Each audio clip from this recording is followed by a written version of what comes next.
Muy buenas tardes a todos. Nuevamente nos encontramos en este lugar, como cada día miércoles, en esta escuela de discipulado Catartizo, una escuela que ha sido de gran bendición para muchos, para el crecimiento de la iglesia, entendiendo que Catartizo es la palabra griega, escuche esto, la palabra griega que se utiliza para referirse a la perfección, el perfeccionamiento de los santos. Dice la palabra en el libro de Efesios que los ministerios son para el perfeccionamiento de la iglesia. Hoy estamos contentos porque toda esta semana y todas estas semanas anteriores hemos estado compartiendo temas necesarios acerca de la escatología. ¿Por qué? Porque si hay algo que está vigente hoy día de la palabra del Señor, es la profecía del libro de Apocalipsis.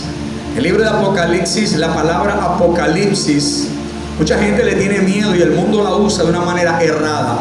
La palabra Apocalipsis es la palabra griega que se utiliza para decir revelaciones. O sea, Apocalipsis significa revelaciones. Eso no significa se está acabando el mundo, no. El mundo enseñó eso mal, pero el griego, la palabra griega Apocalipsis significa revelaciones. ¿Por qué? Porque el libro de Apocalipsis fueron las revelaciones que el Señor le dio al apóstol Juan en la isla de Patmos. Y esas revelaciones eran para este tiempo. Por eso usted ve que ese libro siempre habla y dice, y vi, y oí, y vi. ¿Por qué? Porque todo lo que él estaba viendo y oyendo eran visiones y eran manifestaciones de trances proféticos que él podía experimentar por causa del Espíritu Santo y porque el Señor se lo revelaba. Hoy vamos a hablar, antes de empezar el tema de hoy, voy a hablar acerca de los 144,000, pero la clase de hoy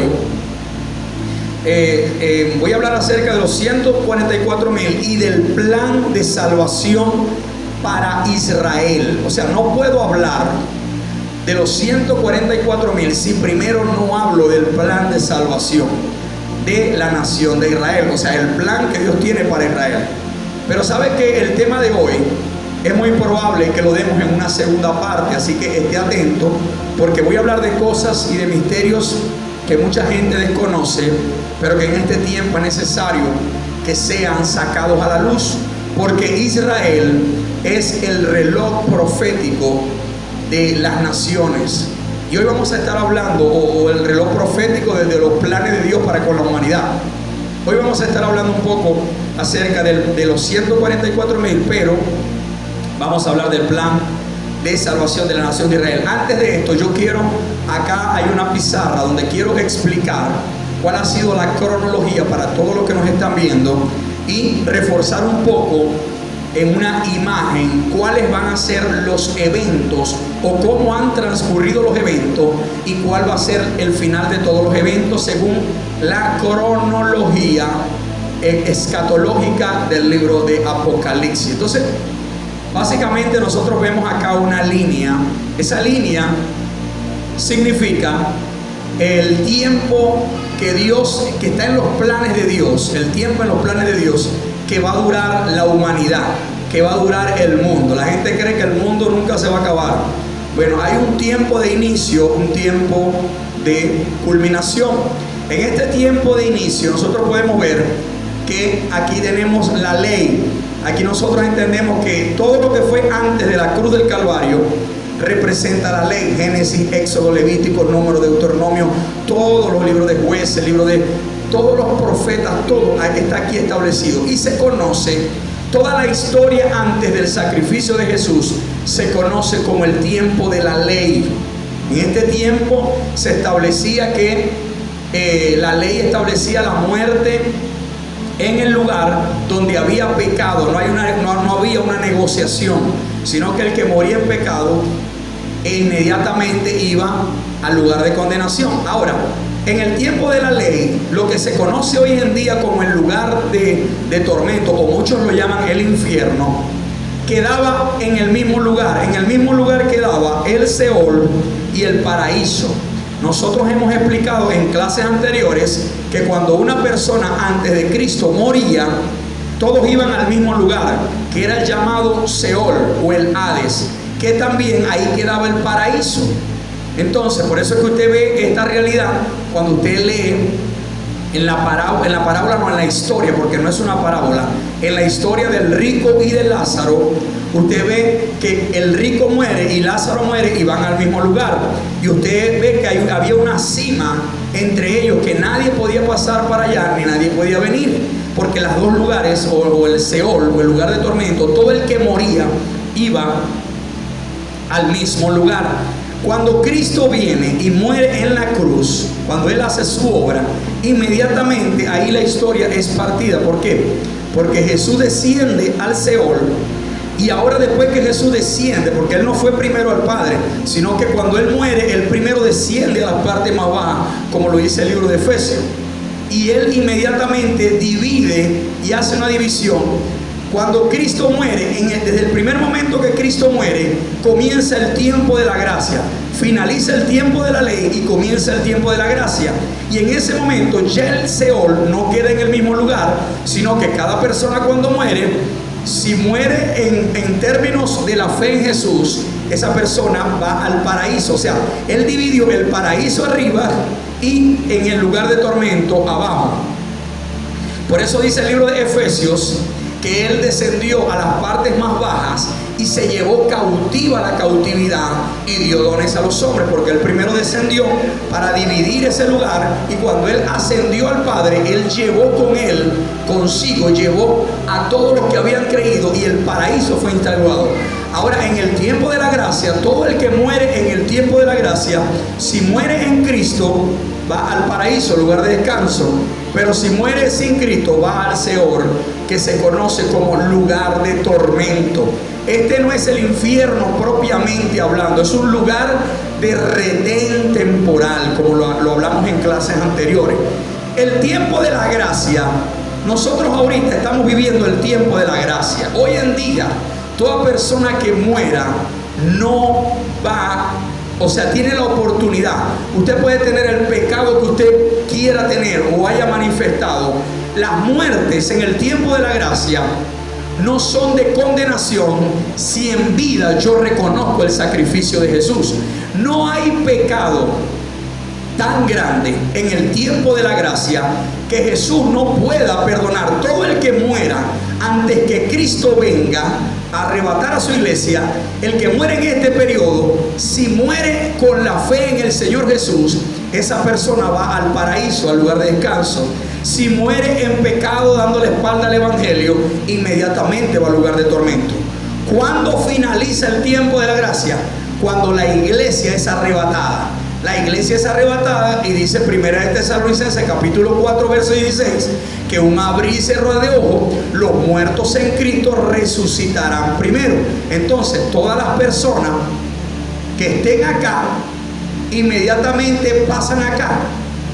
Este es el primer acontecimiento, y después dice luego nosotros, que ya sería el segundo acontecimiento, los que hayamos quedado en un abrir y cerrar de ojos, seremos arrebatados para encontrarnos con Jesús en las nubes. Entonces Jesús viene, no es que viene propiamente a la tierra, sino que Él llega a las nubes, y a lo que Él llega con voz de mando, con voz de arcángel, los muertos en Cristo resucitan primero, e inmediatamente se produce el arrebatamiento y termina el tiempo de la gracia. Aquí termina el tiempo de la gracia, de la oportunidad que nosotros tenemos y que la humanidad tiene.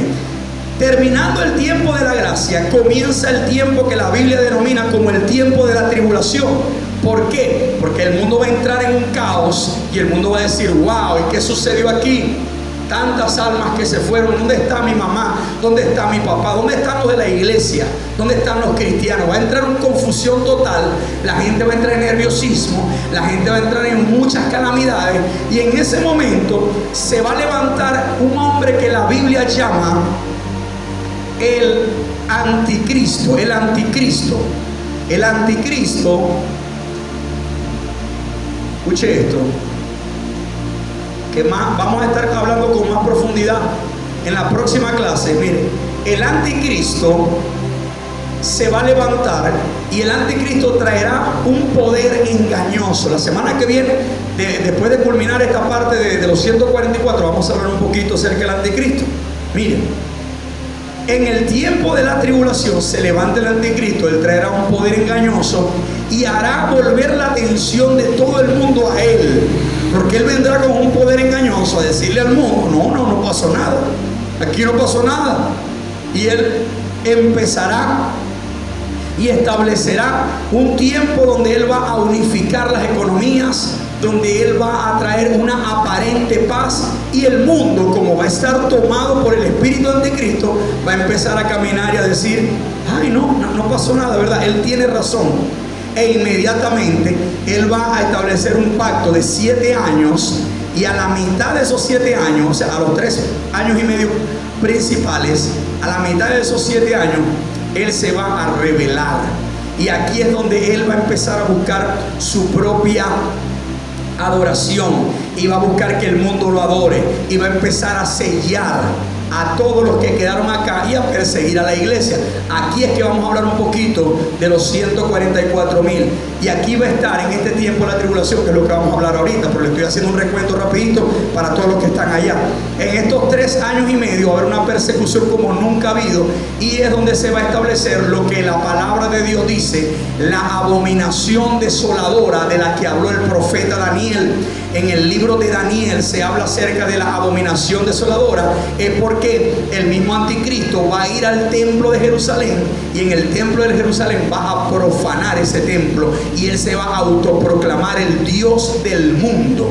Y entonces en este tiempo de estos 7 años, la iglesia que ya está acá, que ya salió de la tribulación, está siendo juzgada en el juicio, en el tribunal de Cristo. En estos 7 años nosotros como iglesia estamos en el tribunal de Cristo, que hablamos la semana pasada. Ahí vamos a ser juzgados por las obras buenas que hicimos y la permanencia de esas obras. Y hablamos la semana pasada que esto no va a ser un juicio para condenación ni perdición, sino que va a ser un juicio para premiación, como lo dice la palabra en Apocalipsis capítulo 22. He aquí yo vengo pronto, mi galardón conmigo, para dar a cada uno conforme a sus obras. Luego que terminan estos 7 años de tribulación, donde el anticristo también va a preparar un ejército, y se van a ir hacia Jerusalén y van a ir a donde está Sión. Ahí desde Sión ellos van a querer hacer guerra, escuchen, y en ese momento se produce la segunda venida de Jesús. Y Jesús viene con la iglesia. Jesucristo va a venir con la iglesia. O sea, nosotros, los que hemos creído, vamos a venir con Cristo ese día. ¿Cuántos se alegran por eso? Amén. Usted va a venir ahí.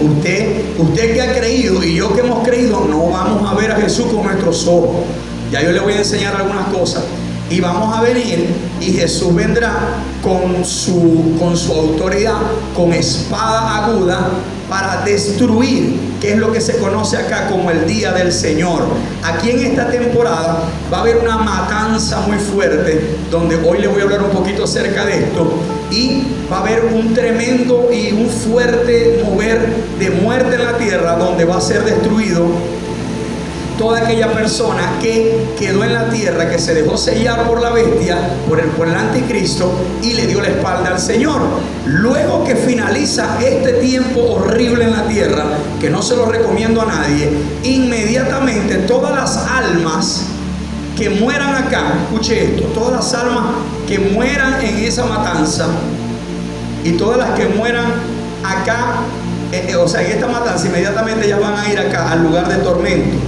Van a ir al lugar de tormento, porque todavía no es el infierno propiamente hablando. Luego que hay una matanza, el falso profeta, Satanás, la bestia, será encarcelado por 1000 años. E inmediatamente comienza el reinado milenal, donde nosotros vamos a vivir 1000 años con el Señor en absoluta paz. Que ahí no va a estar Satanás, ahí no va a haber muerte, ahí no va a haber desgracia, ahí no va a haber enfermedad, ahí no va a haber nada, va a haber una felicidad y va a haber una adoración. Eso es una experiencia, mire, que ni el sueño más hermoso que usted ha tenido se compara con lo que nosotros vamos a vivir, ni la felicidad más grande que usted haya tenido. El evento, ¿cuál ha sido el evento más feliz de su vida? El día que se casó, el día que tuvo el primer hijo, el día que se compró su casa, el día que... Bueno, eso no se compara con la felicidad, el gozo y el placer espiritual que vamos a tener nosotros acá en la presencia del Señor. Usted no se lo imagine, usted todavía porque todavía usted y yo no estamos preparados para eso, pero sepa que eso va a ser así. Luego que finalizan los 1000 años, inmediatamente se produce el juicio del gran trono blanco, donde dice la escritura que el Seol, en Apocalipsis 11, dice que el Seol entregará a sus muertos y la muerte entregará a sus muertos y todos serán juzgados en el juicio del gran trono blanco. En este juicio ya usted entendió en clases anteriores que ahí ya no va a haber oportunidad. La gente que está en este juicio, que son todos los que están acá, ellos van a ir inmediatamente para acá y Satanás también va a ir allá y todos van a ser juzgados. Escuchen, Satanás no va a estar en el juicio, solamente van a estar las almas. Aquí van a ser juzgados y luego que van a ser juzgados va a ser para condenación, y ahí es donde van a ser ellos lanzados al lago que arde con fuego y azufre, que es el Quena. Este es el verdadero infierno. Todavía esto no existe, esto se va a crear solamente después del juicio, donde ellos van a ser sacados de ese retén a la eternidad. Ahora mire esto. Luego va a ser liberado Satanás y el falso profeta, la bestia, serán liberados y también van a ser echados en el lago de fuego junto al Seol, junto al Hades, junto a todo lo que representó muerte, y serán atormentados, dice la palabra, de día y de noche. Esta es la cronología escatológica de los eventos futuros, de lo que el Señor tiene establecido para el mundo. Pero gloria al Señor, porque cuando esto esté sucediendo, inmediatamente nosotros estaremos guardados por el Señor. Cuando esto finalice, inmediatamente viene el establecimiento de la nueva Jerusalén, donde vamos a vivir eternamente, donde Jesús volverá al Padre y le dirá: he culminado la obra, aquí están todas las miles de almas que creyeron en ti, y ahora sí el Padre reinará por la eternidad. ¿Cuántos entienden hasta acá esto? Ok, es importante que comprenda ese cuadro. Míreme para acá, haga un esfuerzo, porque a usted le conviene saber lo que yo voy a enseñar hoy. Mire, entonces hoy vamos a hablar acerca de los 144,000. La Biblia habla en el libro de Apocalipsis acerca de los 144,000, lo habla 2 veces. Lo habla en el libro de Apocalipsis capítulo 7 y en el libro de Apocalipsis capítulo 14. Pero ¿sabe qué? Antes de hablar acerca de los 144,000, es necesario, y mucha gente, mire, mucha gente no aborda este tema desde este punto de vista, pero tenemos que abordarlo desde este punto de vista para que podamos entender. Porque uno de los temas, mire, que tiene mayor confusión en estos tiempos acerca de lo que va a suceder es la palabra profética de los 144,000. Mire, hay muchísimas versiones. Yo no pretendo en esta hora, escuchen, yo no pretendo en esta hora decir esto es lo que va a pasar y fuera de esto nada puede pasar. Según la humilde investigación que he hecho y el humilde estudio, que sé que hay gente erudita con mayor conocimiento, pero hoy hay una posición que yo le voy a plantear que a mí me da paz espiritual. Y me da paz espiritual porque traté de buscar otras posiciones y escuché muchas posiciones.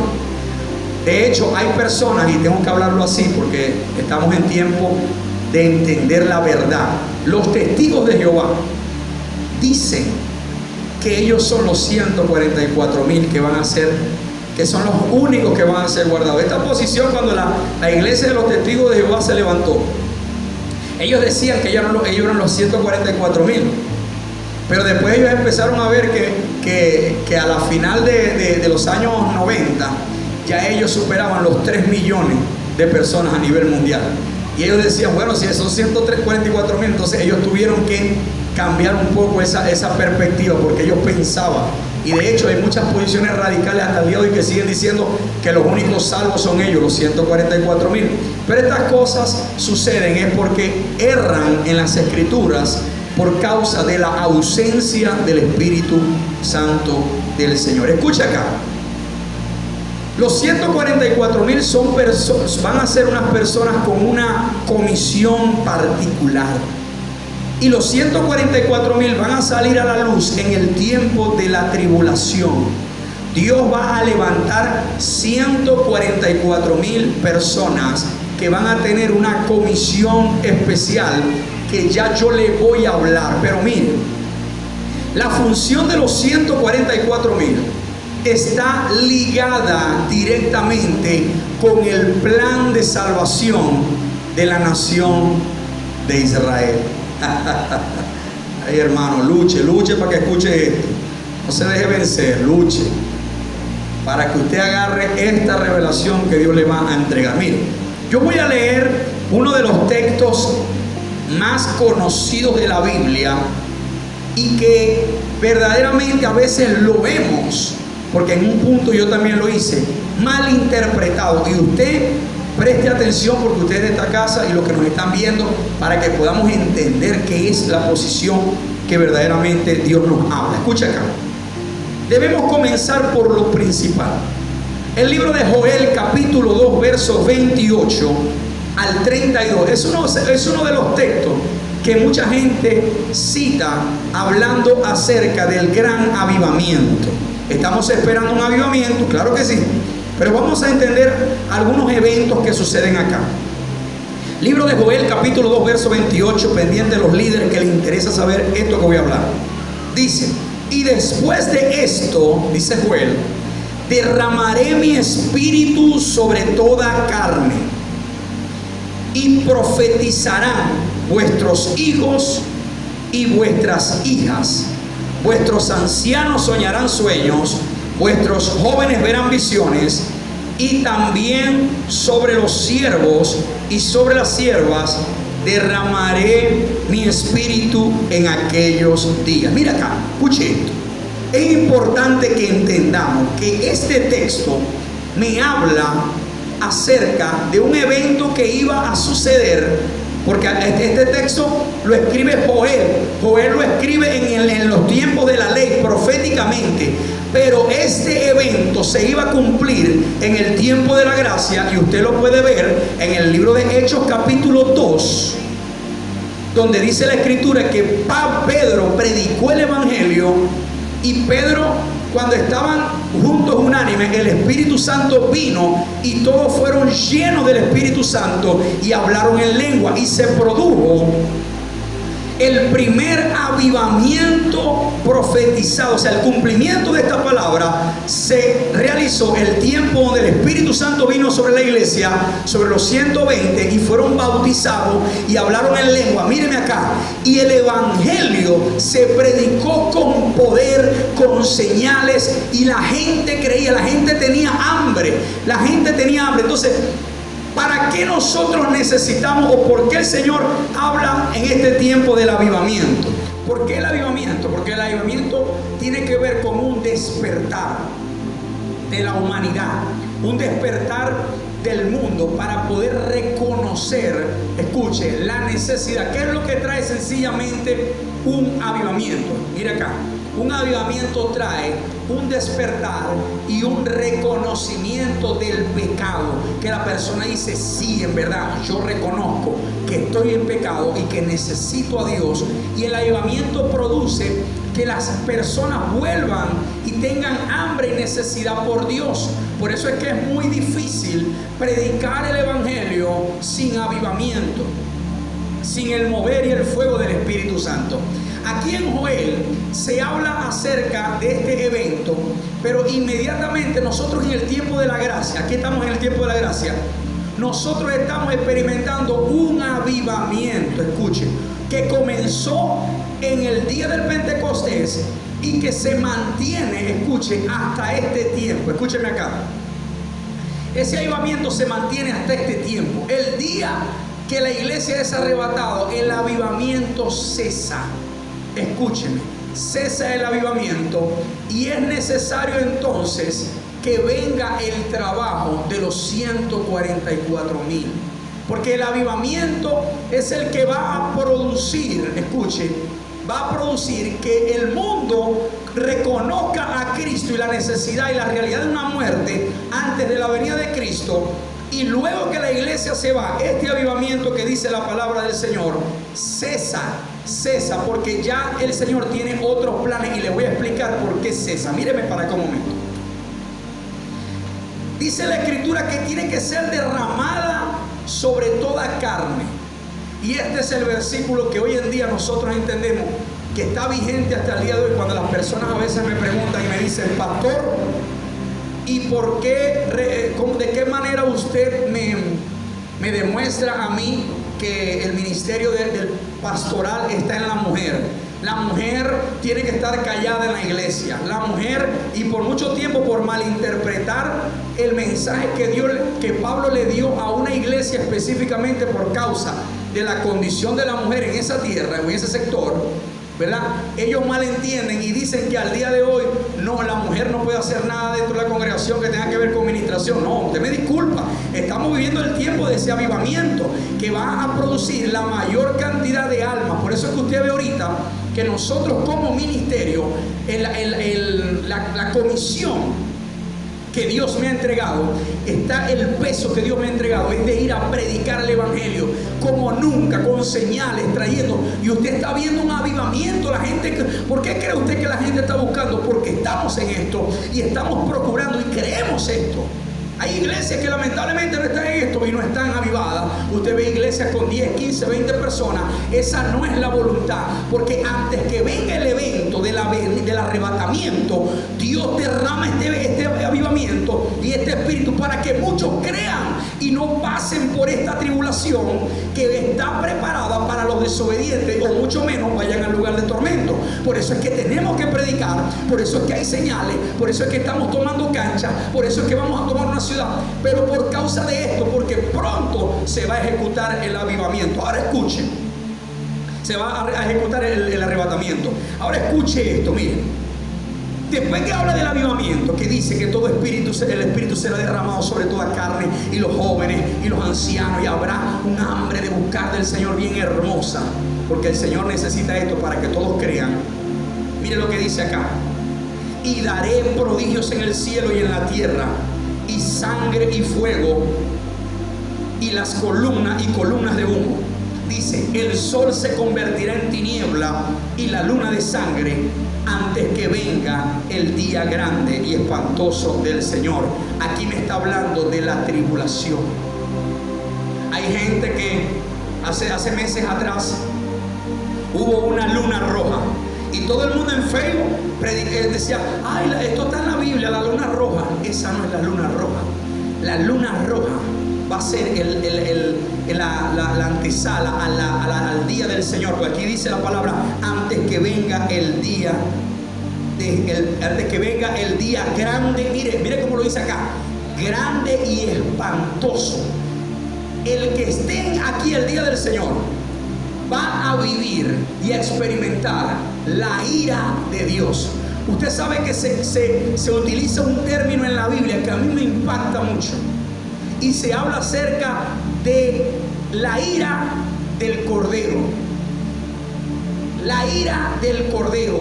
¿Cuándo ha visto usted un cordero airado? Si los corderos son mansos. Bueno, ese día usted va a ver, el que fue cordero lo va a ver airado, desatando ese juicio.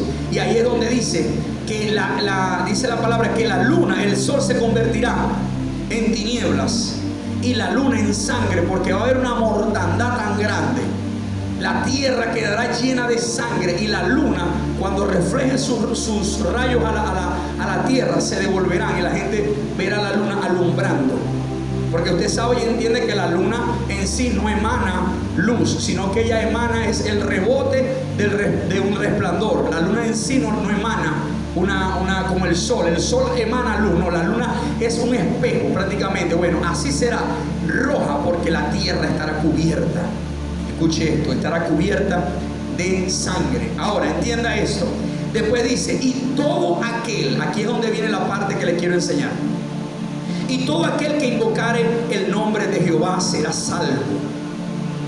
Mira acá: porque en el monte de Sión y en Jerusalén habrá salvación, como ha dicho Jehová, en el remanente al cual habrá llamado. Mírenme para acá porque les necesito hablar de algo importante. En este tiempo de tribulación, aquí es donde empiezo a hablar de Israel. En este tiempo de tribulación estará toda persona desobediente, estará toda persona que le ha dado la espalda al evangelio, estará toda persona que cree que el evangelio es un cuento, estará el anticristo y estarán tantas personas que no creyeron en el Señor. Nosotros estamos concentrados en que nosotros somos la iglesia. Mire, nosotros somos la iglesia por gracia, por gracia. Pero usted sabe que el pueblo escogido de Dios es la nación de Israel. La gran pregunta que muchos se harán, entonces, ¿cómo hará Israel para ser salva? Porque quiero que entienda algo y todos los que nos están viendo también. Mire, el único medio a través del cual un ser humano puede heredar la vida eterna, puede ser librado de ese juicio, de esta tribulación, puede ser librado de las garras de la muerte, es a través de reconocer por el mensaje del evangelio a Jesucristo como Señor, como dueño y único de su vida y de su existencia. No hay otro medio, no hay que me puedo saltar, no hay que la Virgen, no, olvídese de eso. Eso no existe, no existe el purgatorio, no existen los rezos. El único medio, Juan 14:6 dice, nadie viene al Padre sino por mí.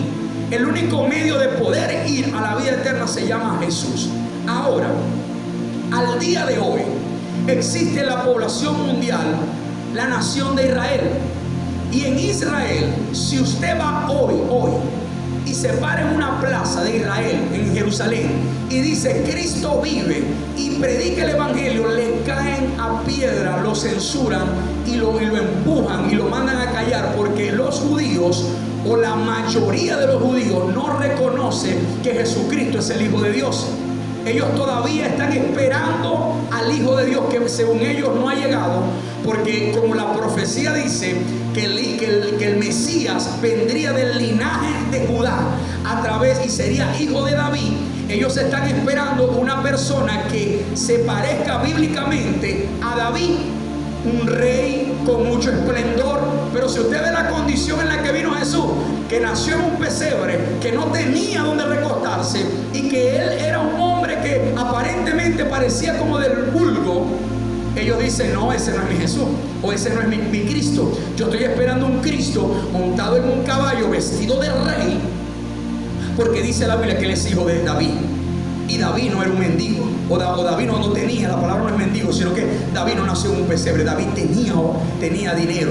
Entonces, la mayoría, no todo el pueblo de Israel, porque mire que hay judíos que se conocen como judíos mesiánicos o judíos que han aceptado a Jesús y que reconocen que no hay salvación sin Jesús. Esos judíos que al día de hoy reconocen a Jesús como su Salvador, si ellos mueren van al paraíso, y si vienen al arrebatamiento se van también con nosotros, con la iglesia. Ahora escuche esto, hay una cierta cantidad, que es la mayoría de los judíos, que son la nación de Dios, que no reconocen a Jesús. Y ahora la pregunta es, ¿ellos se van a perder en el infierno? ¿Será que el Señor los llamó a eso para después lanzarlos al infierno y no darles oportunidad? No, hay un plan de salvación únicamente para la nación de Israel, y yo se lo voy a explicar en esta hora. Escuche esto, es necesario que usted entienda que el trabajo de los, por eso le dije que le vengo a hablar de los 144,000, pero para hablarle de los 144,000 es necesario que yo le hable a usted del plan de salvación de los judíos. ¿Por qué? Porque el Señor, mire lo que ama el Señor a la iglesia. El Señor nos ama tanto. Si usted habla de Cristo, la nación de Israel lo censura. La mayoría de judíos ortodoxos, dice la palabra, un judío ortodoxo no reconoce, creen que Jesús era uno más, un cualquiera. Lo apedrearon porque él llegó diciendo: yo soy el Hijo de Dios, y no lo reconocieron. Por eso la palabra de Dios dice en el libro del Evangelio según San Juan capítulo 1: a los suyos vino, pero los suyos no le recibieron. ¿Por qué? Porque ellos esperaban al Mesías sentado y entrando triunfante como el Hijo de David.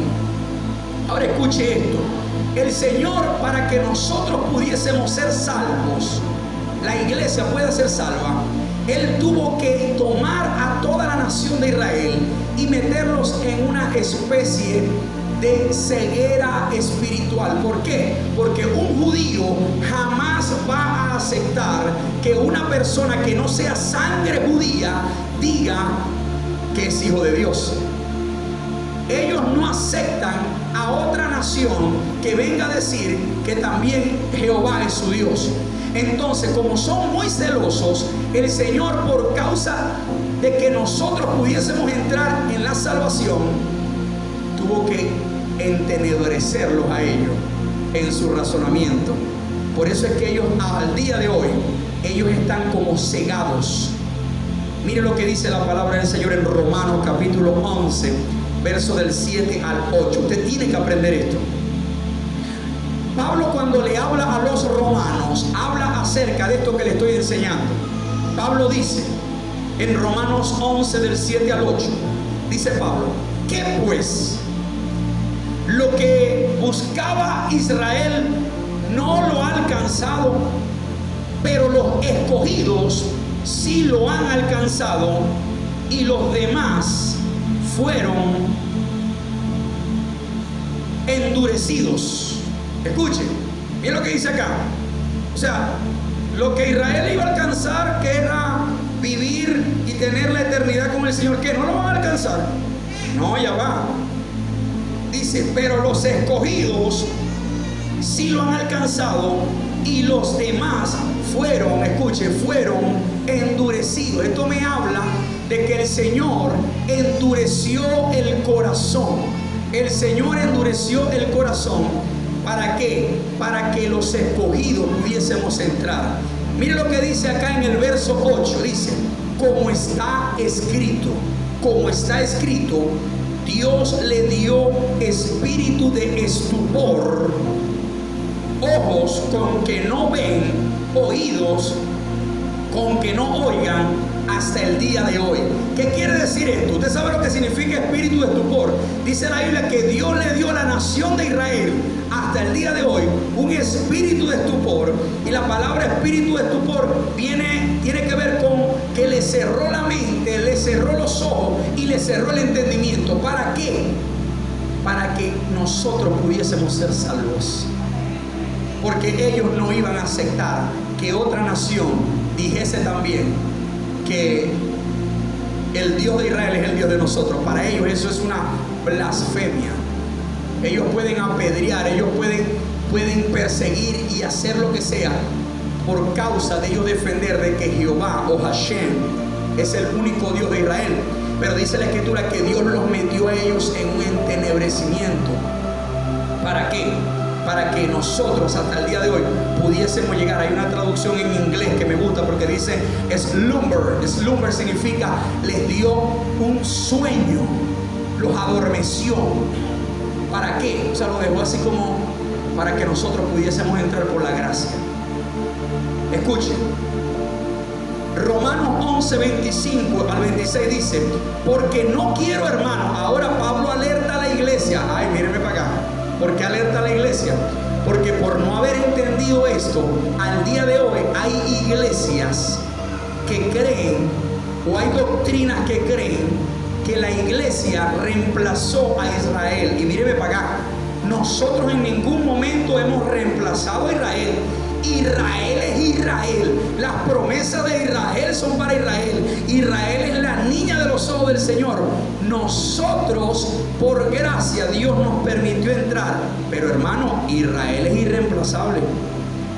La iglesia cristiana no reemplaza a Israel. Eso es falso. Hay gente que dice: ahí está, ellos no reconocen a Jesús, y el que no reconozca a Jesús se va al infierno cuando se muere. Ya va, Dios tiene un plan específico para ellos, ya se lo voy a hablar. tiene que ver con los 144,000, pero no puedo hablarle de ese trabajo hasta que usted no entienda esto. Mire lo que dice Romanos 11, 25 y 26. Esto le va a cambiar la vida. Escuche. Porque no quiero, hermanos, que ignoréis este misterio, dice Pablo, para que no seáis arrogantes. Mire Pablo, arrogantes. Nosotros sí somos salvos, ya Israel está condenado. No, para que no seáis arrogantes en cuanto a vosotros mismos, que ha acontecido a Israel. Mire, endurecimiento, ¿cómo dice su Biblia? En parte. O sea, ellos están endurecidos en parte, hasta que haya entrado la plenitud de los gentiles. ¿Quiénes son los gentiles? Nosotros. O sea, ellos están entenebrecidos ahí. Ellos no creen en Jesús, ellos no creen en nada. Ellos están en ese plan con la intención de que nosotros podamos entrar por la gracia. Miren, hasta que haya entrado la plenitud de los gentiles, y luego todo Israel será salvo, como está escrito: vendrá de Sión el libertador, que apartará de Jacob la impiedad. Entonces, ¿qué entiendo yo con esto? Que la iglesia en el tiempo de la gracia tiene la oportunidad para el arrebatamiento, heredar la promesa de Israel. Mas cuando Dios le hizo la promesa fue a Israel.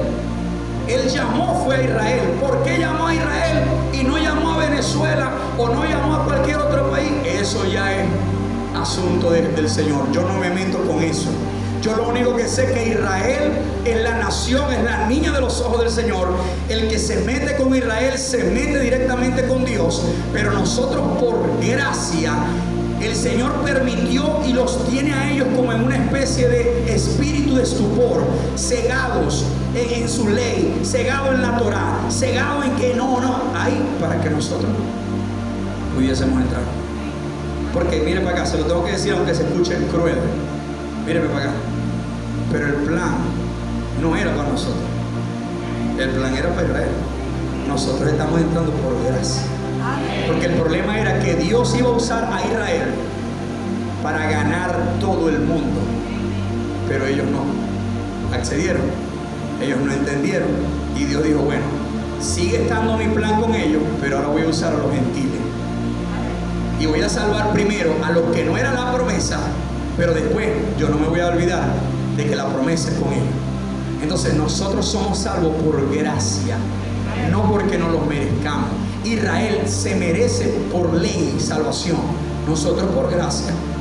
¿Usted me entiende lo que les quiero enseñar? Entonces, ¿qué pasa con todos los judíos que mueren en el tiempo de aquí, en el tiempo de la gracia, en la tribulación?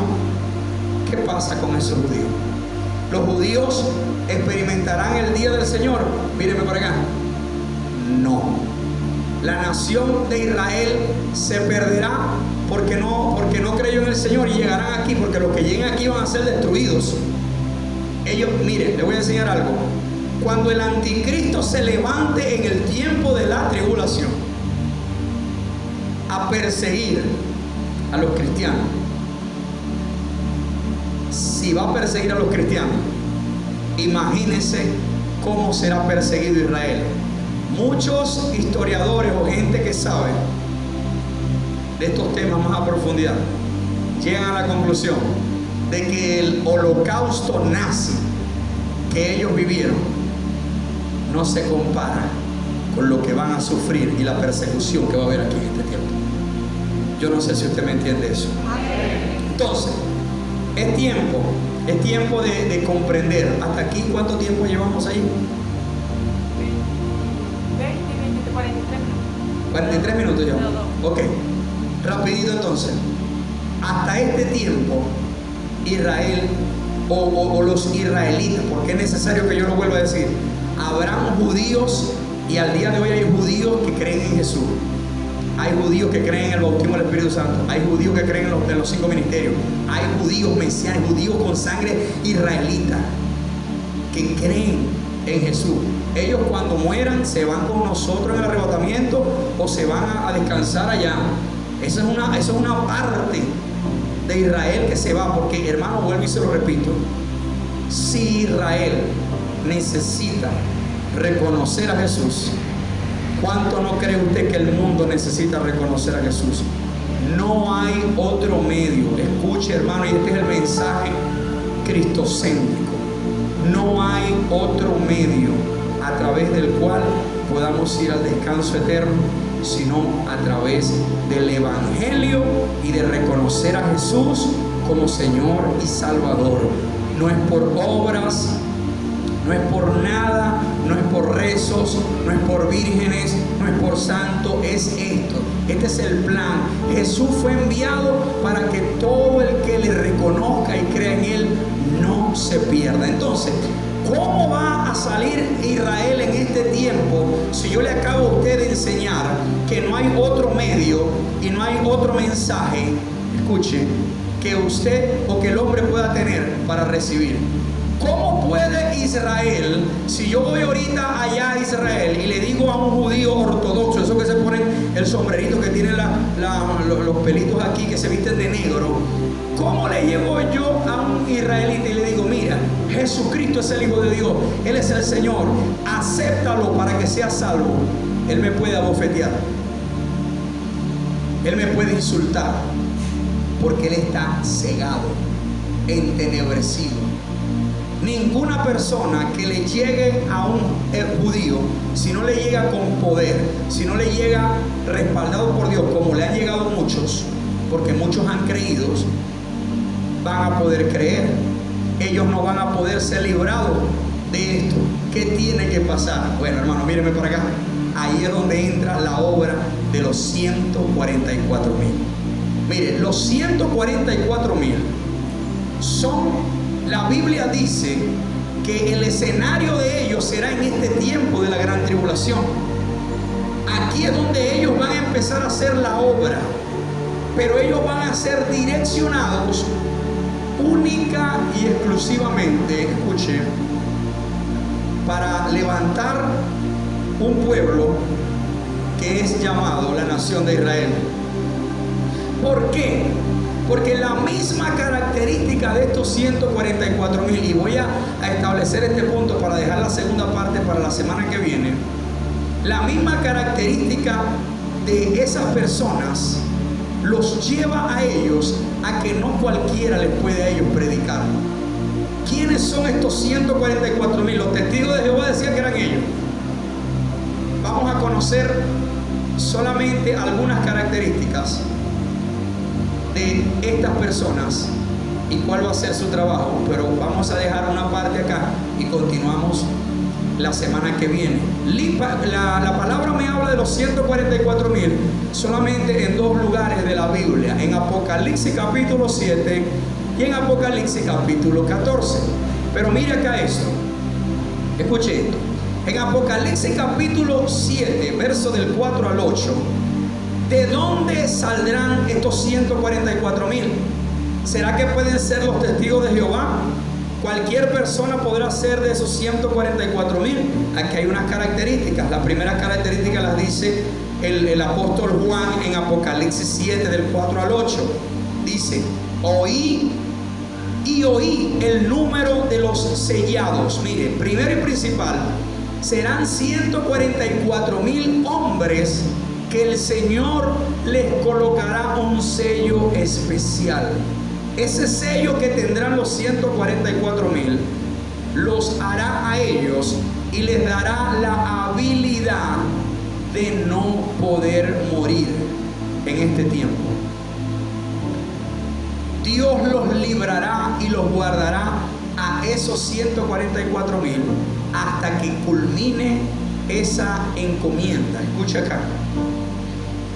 Dice, oí el número de los sellados, 144,000 sellados.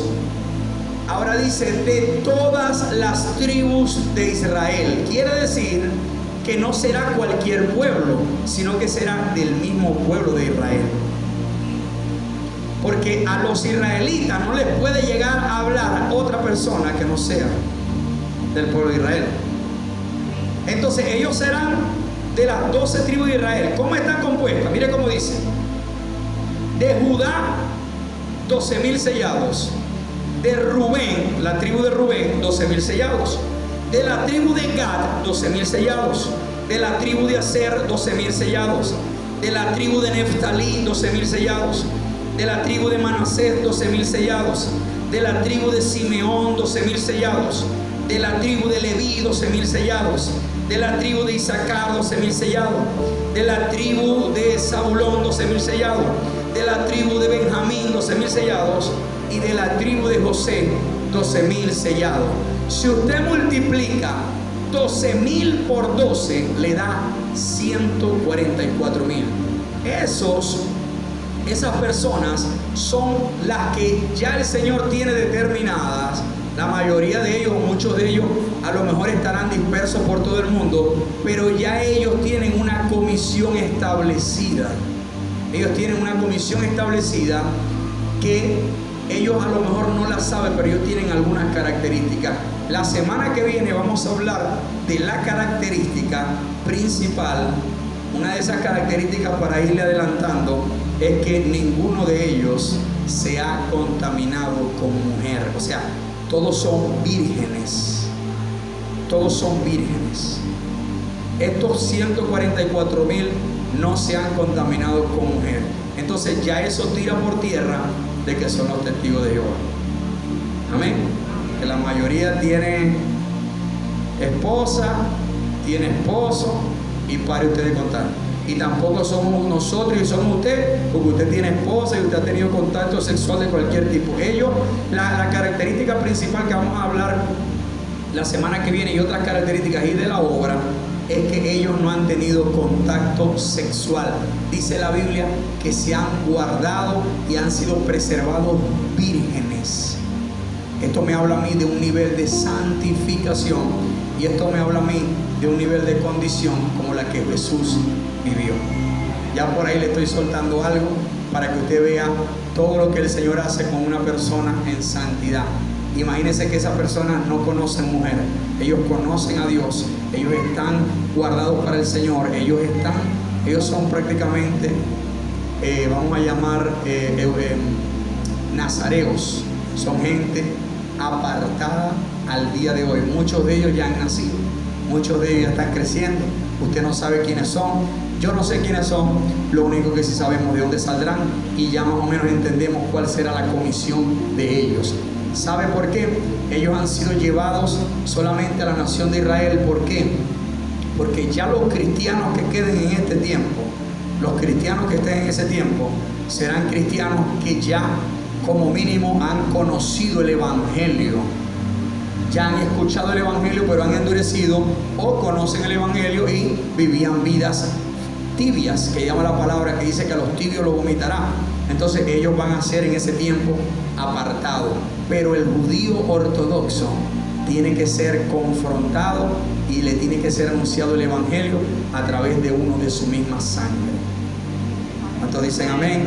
Entonces la semana que viene voy a estar hablando de eso, y también voy a hablar acerca de los dos testigos, eventos que son necesarios, y voy a explicar un poco cómo serán eventos que son necesarios para que se cumpla el plan que Dios tiene con la preciosa, hermosa y grandiosa nación de Israel. ¿Por qué? Porque ya nosotros tenemos garantizado nuestra vida eterna. ¿A través de qué? De la santificación, a través de creer en Jesús, ya somos salvos. Pero ellos tienen que entrar también en lo mismo que hoy usted y yo sabemos.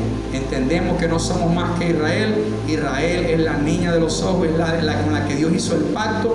El pacto es con Israel, el pacto no es con los gentiles, el pacto es con Israel. Nosotros por gracia hoy estamos acá, y en eso vemos el amor de Dios demostrado. Amén. Entonces, bueno, vamos a dejar esto hasta acá.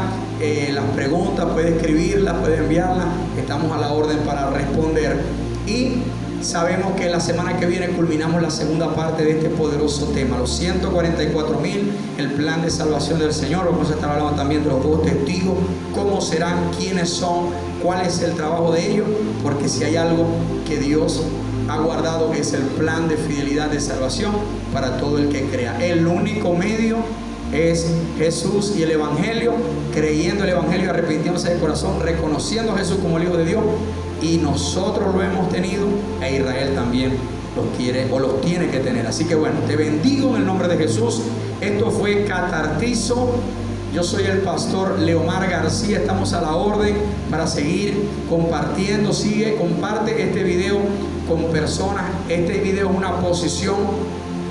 No tratamos de establecer ni de decir una posición sesgada de que no, esto es lo que es. No, esta es la posición que nosotros planteamos. El Espíritu Santo te dará testimonio si es así o no. Nos vemos en la próxima clase, la segunda parte de Catartizo, en este tema, los 144.000 y el plan de salvación de la nación de Israel. Dios te bendiga.